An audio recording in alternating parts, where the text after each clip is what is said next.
महानगर पालिका की बड़ी कचहरी पर आज स्थायी समिति की बैठक मिली थी। तब आज की स्थायी समिति की बैठक में 2 कार्यों को ध्यान पर लिया गया था। ऑडिट विभाग और सामान्य वहीवट विभाग के कार्यों को आज की इस बैठक के तहत चर्चा में लिया गया था। तब आपको बता दें कि कौन कौन से ये कार्य थे और इस पर क्या चर्चा की गई है, इस बारे में ज्यादा जानकारी स्थायी समिति के चेयरमैन डॉक्टर शीतल मिस्त्री ने दी।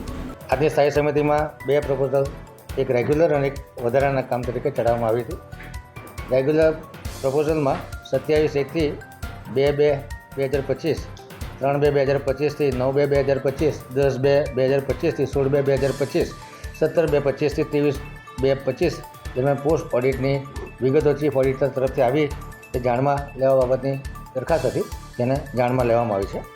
વડોદરા મહાનગરપાલિકામાં મલ્ટીપર્પઝ વર્કર તરીકે ફરજ બજાવતા બીરેન રમેશભાઈ પરમાર વર્ગ 3ની જગ્યાને અમદાવાદ ખાતે ડેપ્યુટેશન પરથી એટલે કે પ્રતિનિધિ તરીકે મોકલવા માટેની દરખાસ્ત માનનીય કમિશનર તરફથી આવી હતી, તેને મંજૂર કરવામાં આવી છે। કૌટુંબિક અને સામાજિક કારણોસર આ કામગીરી સ્થાયી સમિતિને મૂકવામાં આવી હતી। સામાન્ય સભાની મંજૂરીની અપેક્ષાએ આ કામને મંજૂર